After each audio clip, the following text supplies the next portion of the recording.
श्री शिवाय नमस्तुभयम। दोस्तों, आप सभी लोग जानते हैं कि 28 सितंबर 2024 के दिन यहां पर आश्विन महीने की शनिवार के दिन आश्विन इंदिरा एकादशी पड़ रही है। इसीलिए दोस्तों, इस दिन का महत्व बहुत ही ज्यादा बड़ा होता है और इस दिन आप लोगों को 2 दीपक वाला उपाय जरूर करना चाहिए, जो कि पंडित जी ने अपनी अभी की ही कथा में यहां पर बताया हुआ है। तो दोस्तों, इस उपाय को आपको कैसे करना है, कब करना है, कहां पर करना है और उपाय को करते समय आपको किन किन बातों का ध्यान रखना है, यह सारी जानकारी हम आपको इस वीडियो में देंगे। तो चलिए दोस्तों, उपाय को शुरू करते हैं। देखिए, यह दिन इतना खास होता है, इतना महत्वपूर्ण होता है।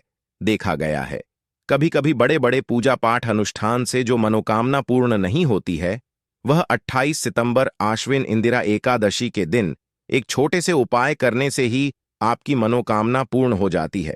और बहुत सारे लोगों ने इस उपाय को किया भी है और उनको इस उपाय को करने का फल भी जरूर मिला है।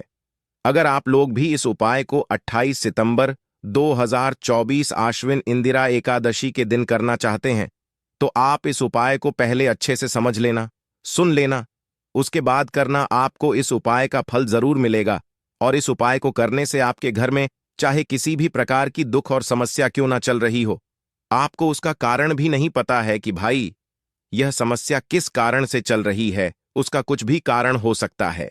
जैसे पितृदोष हो सकता है या किसी भी तरह का मंगल दोष भी हो सकता है, और भी बहुत तरह के दोष होते हैं, कुछ भी हो सकता है।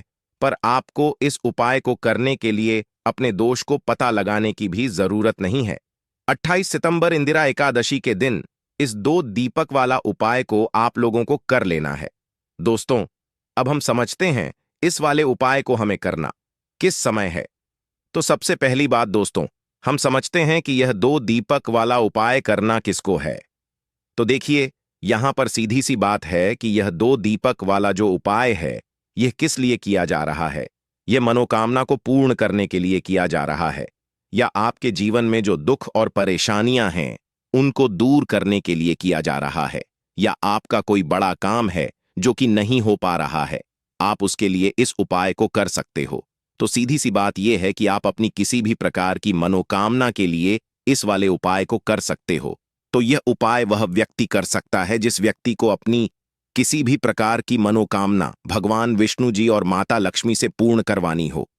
और अगर कोई भी माताएं बहनें जो है अपने घर की सुख और शांति के लिए, घर में धन समृद्धि को बढ़ाने के लिए वाला उपाय करना चाहती हैं, तो घर की जो बड़ी माताएं बहनें होंगी वह इस 2 दीपक वाला उपाय को विशेष रूप से करें, क्योंकि माता बहनें घर की लक्ष्मी होती हैं और जब घर की लक्ष्मी कोई विशेष उपाय करती है तो उसका फल ही बहुत जल्दी मिल जाता है और बहुत बड़ा होकर मिलता है।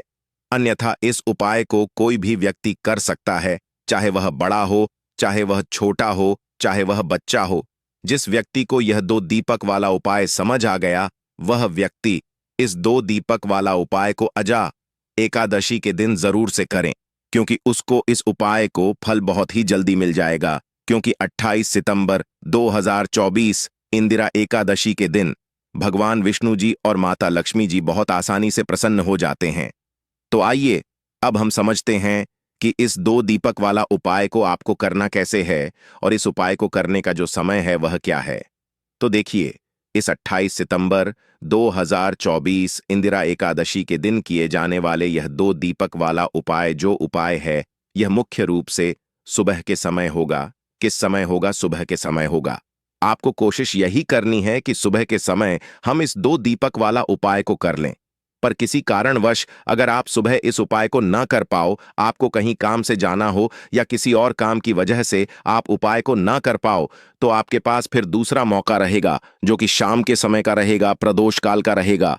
अब भाई, प्रदोष काल का समय भी एक बहुत ही लोगों के मन में प्रश्न बन जाता है कि भाई यह समय होता कब है, कितने बजे से लेकर कितने बजे यह समय होता है, ताकि हमें उपाय के लिए जो है करने का समय पता लग जाए। तो हम आपको बता, प्रदोष काल का जो एक समय होता है, शाम का समय वह होता है शाम के 6 बजे से लेकर शाम 7 बजे के बीच का। इस समय के बीच में आप उपाय को करेंगे तो आपको उस उपाय का जरूर फल मिलेगा। तो शाम के 6 बजे से लेकर शाम के 7 बजे के बीच में आप लोग इस 2 दीपक वाला उपाय को कर सकते हो। तो दोस्तों, बहुत सारे लोग यहाँ पर ये प्रश्न भी जरूर करेंगे कि हम तो नौकरी पर जाते हैं, हम अपनी ड्यूटी पर जा आते हैं और आने में हमें देर हो जाती है, तो उस जगह पर हमें क्या करना चाहिए। तो देखिए, उन लोगों को भी टेंशन लेने की जरूरत नहीं है। अगर आप लोग इस उपाय को शाम के समय प्रदोष काल में कर रहे हैं और अगर आप आने में देरी भी हो जाती है, आपको आने में 7 बजे तक आप नहीं पहुंच पाते हो, तो भाई आप शाम या रात 8 बजे तक भी अगर उपाय को करोगे तो भी चल जाएगा। और अगर इससे भी थोड़ा देर हो जाती तो भी आप उपाय को कर सकते हो, क्योंकि 28 सितंबर इंदिरा एकादशी का दिन है। यह दिन बहुत ही कम आता है पितृपक्ष में पूरे साल भर में, इसीलिए 28 सितंबर इंदिरा एकादशी का दिन है। जब आपको मिल रहा है तो आपको इस उपाय को जरूर कर लेना चाहिए। कोई शनिवार इंदिरा एकादशी के दिन बस कोशिश करना कि समय के थोड़ा मतलब अंतर्गत ही कर लो, पर किसी कारणवश अगर ना कर पाओ तो फिर आप थोड़ा देरी से भी कर सकते हो, आपको उपाय का फल जरूर मिलेगा। गुरुजी के अनुसार अगर इस दिन हम लोग विशेष दीप दान करते हैं, लंबी रुई की बत्ती के दीपक का दान करते हैं या फिर गोल रुई की बत्ती के दीपक का दान करते हैं, तो हमारे जीवन में जो कर्ज है वह समाप्त होता है। धन धान्य प्राप्ति के नए नए मार्ग बनते हैं। धन आवक होती है, कहीं ना कहीं से हमें माता लक्ष्मी की अनन्य कृपा प्राप्त होती है। हमारे घर का सारा दुर्भाग्य समाप्त होता है और हमें सुख समृद्धि की प्राप्ति होती है। तो चलिए जानते हैं इन विशेष उपायों के बारे में। लेकिन उससे पहले एक प्रार्थना, अगर आप चैनल पर नए हैं तो कृपया चैनल को सब्सक्राइब अवश्य कर लें। देखिए, यह 28 सितंबर इंदिरा एकादशी पितृपक्ष का दिन हम सभी के लिए बहुत मायने रखती है, क्योंकि यह साल की सबसे बड़ी पितृपक्ष एकादशी है। आप सभी जानते हैं कि एकादशी में दीपदान का बहुत ज्यादा महत्व होता है। यह दीपदान अगर हम लोग भगवान विष्णु और माता लक्ष्मी के सामने करते हैं या फिर माता तुलसी के सामने करते हैं, तो हमारी ऐसी कोई मनोकामना नहीं जो भगवान की कृपा से परिपूर्ण नहीं की जा सकती। इसीलिए आपको इस विशेष दिन में दीपदान जरूर करना है और एक विशेष प्रकार से दीपदान करना है। यही दीपदान आपकी सारी मनोकामनाओं को परिपूर्ण करेगा। तो चलिए जानते हैं पूज्य गुरुजी द्वारा बताए गए सबसे पहले उपाय के बारे में। इस उपाय के लिए आपको 2 दीपक ले लेने हैं। एक तो गोल बाती का दीपक आपको लेना है और एक लंबी रुई की बत्ती का दीपक लेना है। दोनों ही दीपक आप चाहे तो मिट्टी की इस्तेमाल कर सकते हैं या फिर अपने घर पर शुद्ध आटा बनाकर उसका दीपक बनाना चाहते हैं तो वह दीपक भी आप बनाकर उसका इस्तेमाल कर सकते हैं। जो आप गोल बत्ती वाला दीपक लगाएंगे उसमें रुई की बत्ती लगाएंगे और जो लंबी बत्ती वाला दीपक होगा उसमें आप मौली के धागे का प्रयोग करेंगे। देखिए, 2 दीपकों वाला यह उपाय बहुत ही विशेष है, इसलिए आप बहुत ही ध्यान से समझिए। इसी के साथ आपको ले लेने हैं 11 काले तिल के दाने और 1 छुटकी हल्दी। 1 छुटकी शुद्ध पिसी हुई हल्दी ले लीजिए। अब यह दोनों सामग्री लेकर आप पहुंच जाइए तुलसी जी के पौधे के सामने। यह उपाय आप सूर्यास्त के बाद किसी भी समय कर सकते हैं। पूरे दिन अजा एकादशी का मुहूर्त पड़ रहा है, इसलिए आप शाम के समय या रात में किसी भी समय इस उपाय को कर सकते हैं, लेकिन इस उपाय को जरूर करिएगा।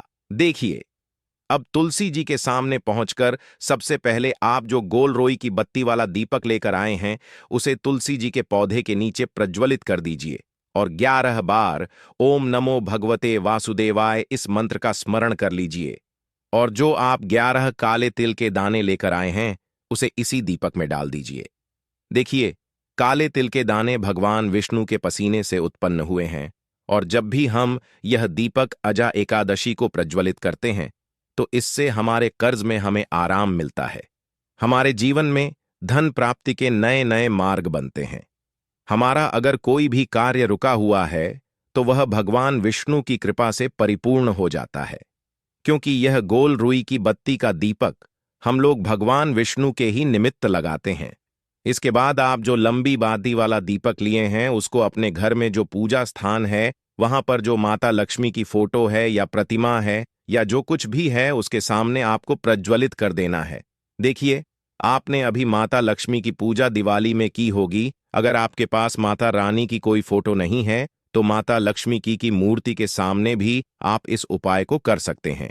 यह लंबी बाती वाला दीपक आप उनके सामने प्रज्वलित कर लीजिए और 11 बार ओम महालक्ष्मी नमः इस मंत्र का स्मरण कर लीजिए और यह एक छुटकी हल्दी इसी दीपक में डाल दीजिए। ये एक छुटकी हल्दी वाला दीपक आपके दुर्भाग्य को समाप्त करेगा, माता लक्ष्मी की कृपा प्राप्त करवाएगा, धन प्राप्ति के नए नए मार्ग बनाएगा और आपकी जीवन में जो समस्याएं चल रही हैं उनको समाप्त करेगा। देखिए, यह 2 दीपक वाला उपाय इस भाद्रपद पूर्णिमा में करने के लिए सर्वश्रेष्ठ है, क्योंकि इस इंदिरा एकादशी पितृपक्ष में दीपदान का सबसे अधिक महत्व होता है। और अगर आप एक दीपक भगवान विष्णु के निमित्त और एक दीपक माता लक्ष्मी के निमित्त लगा देते हैं तो आपके जीवन के सारे संकटों का समाधान हो जाता है और आपको धन धान्य की प्राप्ति होती है। अब इसके बाद जानते हैं पूज्य गुरु जी द्वारा बताए गए दूसरे खास उपाय के बारे में। देखिए, यह दूसरा उपाय जानने से पहले आप लोग एक बात का विशेष ध्यान रखिएगा। साल में जितनी भी एकादशी पड़ती है उन सभी एकादशी में आपको किसी भी वृक्ष की ना ही कोई पत्ती तोड़नी होती है ही कोई लकड़ी तोड़नी होती है। आप इस बात का विशेष ध्यान रखिएगा, क्योंकि बहुत से ऐसे लोग होते हैं जो इस एकादशी के दिन किसी भी वृक्ष की या फिर तुलसी जी की ही पत्ती तोड़ लेते हैं, तो यह आपके लिए पाप का कारण बनेगा। आपको किसी भी वृक्ष की कोई पत्ती नहीं तोड़नी है और साथ ही साथ इस एकादशी में एक कार्य और करना है। एक रोटी बना लीजिएगा और उस रोटी में एक टुकड़ा गुड़ का रख लीजिएगा और साथ ही साथ 11 काले तिल के दाने रख लीजिएगा। देखिए, काले तिल के दाने और गुड़ भगवान विष्णु को बहुत ही प्रिय होते हैं, इसलिए आप यह एक रोटी किसी भी लाल रंग की गाय माता को, और अगर लाल रंग की गाय माता नहीं है तो किसी भी रंग की गाय माता को आप खिला सकते हैं। आप सभी जानते हैं कि गाय माता में 33 कोटि देवता विराजमान होते हैं और इस इंदिरा एकादशी में अगर हम किन्हीं भी गाय माता को यह एक रोटी समर्पित करते हैं, यानी यह एक रोटी खिलाते हैं, तो यह सीधे 33 कोटि देवताओं को प्राप्त होती है, सीधे भगवान विष्णु को प्राप्त होती है।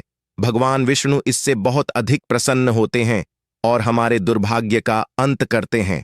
अब जानते हैं गुरुजी द्वारा बताए गए दूसरे सबसे खास उपाय के बारे में।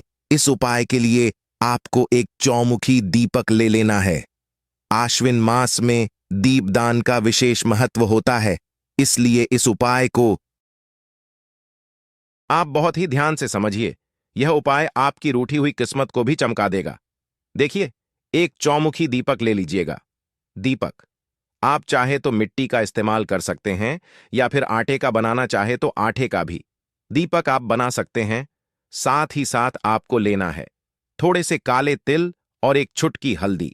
अब यह सारी सामग्री लेकर आपको पहुंच जाना है तुलसी जी के पौधे के सामने। देखिए, इस उपाय को भी आप शाम को सूर्यास्त के बाद किसी भी समय कर सकते हैं। तुलसी जी के पौधे के नीचे पहुंचकर आपको यह चौमुखी दीपक वहीं पर प्रज्वलित कर लेना है और कम से कम 11 बार ओम नमो भगवते वासुदेवाय इस मंत्र का स्मरण कर लेना है। फिर उसके बाद आप जो 11 काले तिल के दाने लेकर आए हैं वह डाल दीजिए और एक छुटकी हल्दी जो आप लेकर आए हैं वह डाल दीजिए। पूज्य गुरुजी के अनुसार इस प्रकार से अगर आप इस विशेष उपाय को 28 सितंबर पितृपक्ष इंदिरा एकादशी में करते हैं तो आपको एक साथ भगवान विष्णु की कृपा प्राप्त होती है, माता लक्ष्मी की कृपा प्राप्त होती है तथा साथ ही साथ माता तुलसी की भी कृपा प्राप्त हो जाती है। यह उपाय आपके लिए सबसे उत्तम रहेगा अगर आप दीपदान करना चाहते हैं।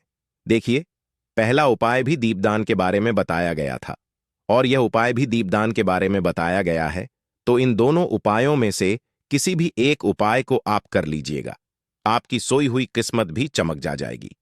पूज्य गुरुजी ने स्वयं यह बात कही है। अब जानते हैं गुरुजी द्वारा बता गए तीसरे और सबसे आखिरी उपाय के बारे में। देखिए, इस उपाय के लिए आपको ले लेना है एक लोटा जल लौटा आप तांबे का ले लीजिएगा। फिर इसी के साथ आपको लेने हैं 11 तुलसी जी के पत्ते। अगर आपके पास तुलसी जी के 11 पत्ते नहीं हैं तो तुलसी जी के पौधे के नीचे एक पत्ता ही अगर गिरा हुआ पड़ा है तो उसको उठाकर उसका भी आप प्रयोग कर सकते हैं। बस आपको एक बात का ध्यान रखना है कि इंदिरा एकादशी के दिन हम लोग तुलसी जी के पौधे से कोई पत्ती नहीं तोड़ते हैं, इसलिए आप इस दिन पत्ते नहीं तोड़ेंगे बल्कि गिरे हुए पत्ते का इस्तेमाल कर लेंगे। अगर एक पत्ता भी है तो उसका भी इस्तेमाल कर सकते हैं। अब यह पत्ता आपको इस एक लोटे जल में मिला लेना है और यह जल लेकर आपको पहुंच जाना है। किसी भी भगवान नारायण के मंदिर में आपके घर के आसपास, भगवान विष्णु का अगर कोई मंदिर है, या फिर भगवान कृष्ण का अगर कोई मंदिर है, या फिर भगवान राम का कोई मंदिर है, यानी भगवान विष्णु के किसी भी अवतार का अगर कोई मंदिर है, तो उसमें आप लेकर यह एक लौटा जल पहुंच जाइएगा और इसे उन भगवान के मंदिर की चौखट में रख दीजिएगा। यह जल आपको समर्पित नहीं करना है, अर्पित नहीं करना है, सिर्फ और सिर्फ उस मंदिर की चौखट में रख दीजिएगा और 11 बार ओम नमो भगवते वासुदेवाय इस मंत्र का स्मरण करते हुए आपकी जो भी मनोकामना हो, चाहे धन प्राप्ति से संबंधित हो, या फिर आप अपने बिजनेस में तरक्की प्राप्त करना चाहते हैं, या फिर आप बहुत समय से मेहनत कर रहे हैं, प्रयास कर रहे हैं, लेकिन नौकरी नहीं प्राप्त कर पा रहे हैं, या फिर आप अपने विवाह के लिए यह उपाय कर रहे हैं, या फिर आप अपने घर के लिए यह उपाय कर रहे हैं, किसी भी प्रकार की आपकी मनोकामना है, तो उस मनोकामना को पूर्ण करने के लिए भगवान विष्णु से प्रार्थना कर लीजिए और फिर यह एक लौटा जल ले जाकर आपको पहुंच जाना है किसी भी पीपल के वृक्ष के नीचे, या फिर केले के वृक्ष के नीचे, या फिर शमी के वृक्ष के नीचे, और या फिर आंवले के वृक्ष के नीचे। इन चारों वृक्ष में से जो भी वृक्ष आपके घर के आसपास हो, देखिए सबसे उत्तम होगा अगर आपके घर के आसपास आंवले का वृक्ष हो या फिर केले का वृक्ष हो, क्योंकि अजा एकादशी के दिन इन दोनों वृक्षों में भगवान विष्णु का वास होता है और साथ ही साथ पीपल के वृक्ष में भी वास होता है। तो अगर इन 3 वृक्षों के नीचे आप यह जल अर्पित कर देते हैं तो भगवान विष्णु आपसे बहुत ही जल्द प्रसन्न हो जाते हैं। देखिए, आपको तीनों वृक्षों में या चारों वृक्षों में जल अर्पित नहीं करना है। इन चारों में से किसी भी